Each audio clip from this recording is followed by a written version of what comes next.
boys and girls. I figured I'd change up my location a little bit. I'm sitting in my living room. You guys can see it, but I'm sitting in my living room in front of my big window. So I wanted to read to you today the Wump World. So this is a good one as we go into April and May, as spring's coming, but this has a lot to do about Earth Day and how we can affect the world and things like that. And it's just it's a nonfiction, or it's a fiction story, sorry, about some animals whose world is kind of disrupted. So we're going to read about it, okay? All right. The Wump World was a small world, very much smaller than our world. There were no great oceans, lofty mountains, giant forests, or broad sandy deserts. The Wump World was mostly grassy meadows and clumps of leafy green trees, with a few winding rivers and lakes. But it was the perfect world for the Wumps, who were the only creatures living there.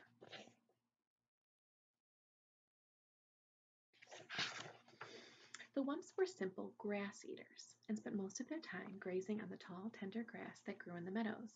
In warm weather, they cooled themselves in the crystal clear rivers and lakes, and at night they slept in the shelter of their bumbershoot trees to keep the dew off their backs. Try to get the sunshine from hitting it. And at night they slept in the shelter of the bumbershoot trees to keep the dew off their backs. Since the Wumps had no enemies, they wandered around just as they pleased, with nothing whatever to worry about. However, the Wumps would have worried if they had known that someone a million miles away was watching their little world.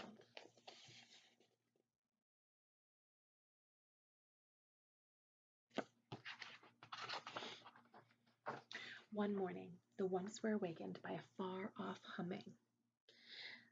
It seemed to be coming from somewhere above, and as the humming grew into a heavy roar, the sleepy-eyed Wumps crept through the trees for a peek at the sky. Zooming straight for the earth came a great flock of pot-bellied monsters with tails and fins, spitting fire and shooting out streaks of black smoke.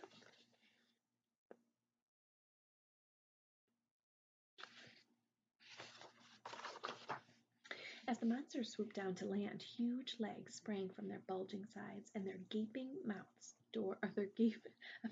like gaping mouths, doors flew open. Then ramps shot to the ground, and down the ramps came a horde, a great big group, a horde of tiny creatures swarming out onto the meadow. They were the Pollutians from the planet Pollutians. They had left their worn-out old planet to start a new life in a new world. After such a long journey, the Pollutians, who were overjoyed to find themselves on solid ground once more. And so there they are, coming all out. They were all chatting with excitement as they followed their leader, the topmost Pollution and the world chief, across the meadow. At the top of a hill, the chief stopped for a long look at the surrounding countryside.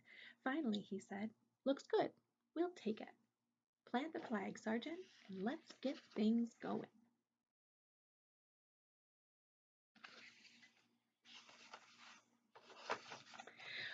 One shrill trumpet blast brought giant machines thundering out of the yawning spaceships, rolling down runways and out onto the meadow. The timid or shy Wumps had been watching warily, nervously, from the shelter of the trees, and at the sight of the giant machines they were horrified, really scared. "Wump! Wump!" they cried, and in a wild-eyed panic they went humpity-clumping off through the trees to go dividing headlong into the nearest cave.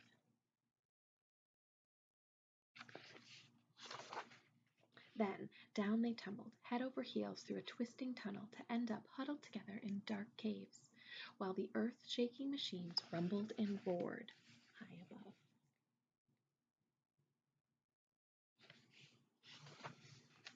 Once they got started, the monstrous machines moved at a furious pace, gobbling up trees and grinding them to bits. More giant machines flattened the ground, followed by great scoopers and scrapers and diggers and gigantic cranes. Soon the entire Wump World was overrun.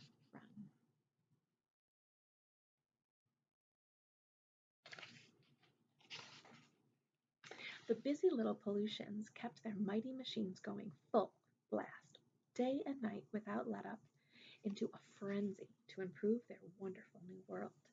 Suddenly, great cities sprang up, huge factory buildings with towering smokestacks, high-rise apartment buildings, and tall, tall office buildings. And above them all loomed the hundred-story skyscrapers. How do you think the Wumps are feeling?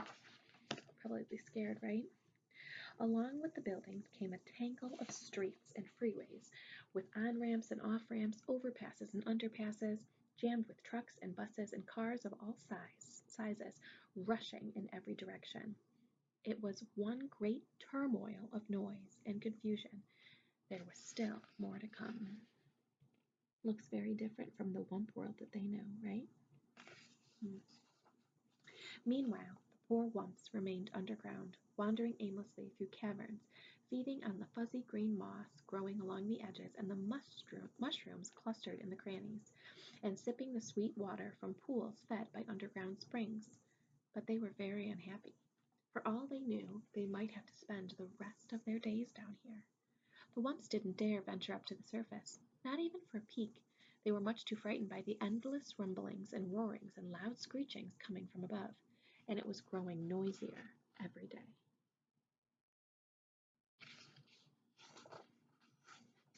There was more and more noise and more of everything. More buildings with more smokestacks, puffing more and more smoke. More freeways with more traffic shooting out more and more clouds of exhaust. More trash and more trash piles with more and more waste gushing into the rivers and the lakes.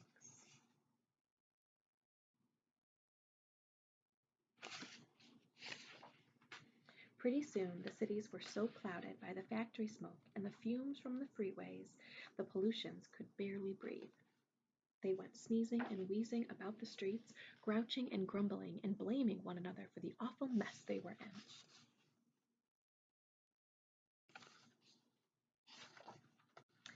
One day an angry crowd gathered outside the World Tower building, demanding to see the World Chief. When the chief appeared on the balcony, all the Pollutians began shouting at once, "We can't breathe the air! We can't drink the water! And we can't stand all this noise! We've had enough!" "Ah, ah, Ka-choo!" sneezed the chief. "I know just how you feel, and something will be done at once. I promise."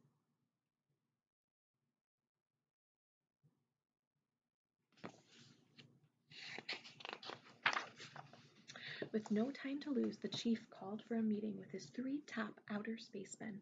"Gentlemen," he said, "this world of ours has gone sour. We've got to get out of here quick. But first we must find a new world, a better one. That's your job, men, so get going." "Right-o, Chief," barked the men, and within 15 minutes they were at the spaceport aboard their spaceships. Then zroosh! The men took off in 3 directions, and in seconds they were zooming about in outer space at 7,000 miles an hour.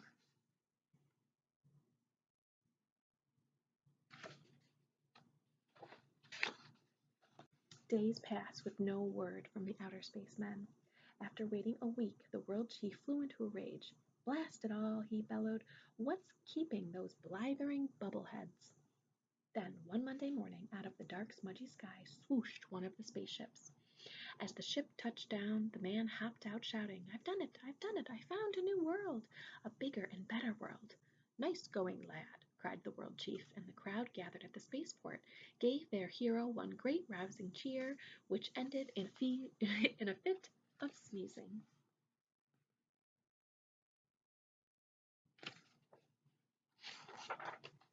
In no time the great news was sent flashing around the world, over radio and TV, warning all Pollutians to be packed and ready to go within 24 hours. That's one day.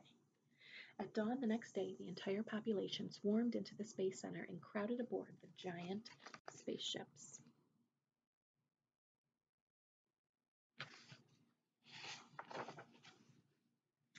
After double-checking to make sure all Pollutians were accounted for, the World Chief gave the signal for blast off. With a thunderous roar of giant ships shot off the ground, kazoom, up and away through the smoke-blackened sky, and were gone. And at long last, peace and quiet settled over Wump World. The sudden silence came as a shock to the Wumps. They could hardly believe their ears. Still, they wanted to take no chances, and so they remained in their caverns with ears pointed for the slightest sound.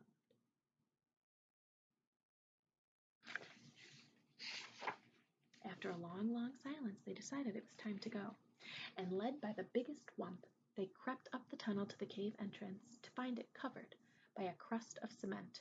With one powerful push of his snout, the biggest Wump bumped his way out. Then one by one, the Wumps waddled onto a freeway and gaped in wide-eyed amazement. They had feared something awful was happening to their world, but this was much more than they could have ever imagined.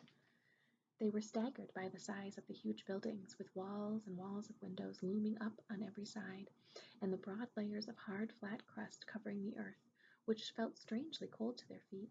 There was no sign of any tree or tuft of grass. Even the sky was gone, and the Wumps wondered if there was anything left for them. At least they must find out. So these animals that are used to living in this nice, lush place are now met with this, and they're a little confused if they can even still live here. They wandered the freeway for miles only to find more and more buildings and endless heaps of wreckage and rubble. For all they could see, their world was completely ruined.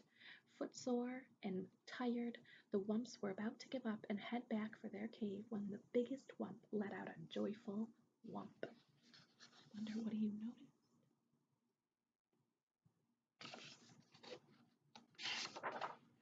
Just ahead of them was a grassy meadow with a clump of bumbershoot trees, all that was left of their lovely world. Wumping for joy, the Wumps went bounding off the freeway out onto the meadow.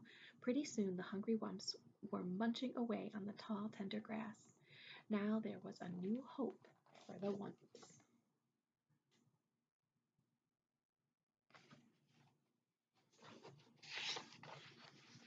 In time, the murky skies would clear up, and rains would wash the scum from the rivers and the lakes. The tall buildings would come tumbling down, and the freeways would crumble away. And in time, the green growth would wind its way up through the rubble, but the Wump world would never be quite the same. So there's some hope for the Wumps in this book, right? But those Pollutians who came did quite a number on their world, and so it's sometimes hard to imagine that the things that we do have such an impact on the world around us, but it is something really important we have to think about. And when we think about that during the month of April, during Earth Day, we try really hard to think of ways that we can make the world a better place and keep it clean so that people can live here and animals can live here all together in harmony. All right? All right. Bye, guys.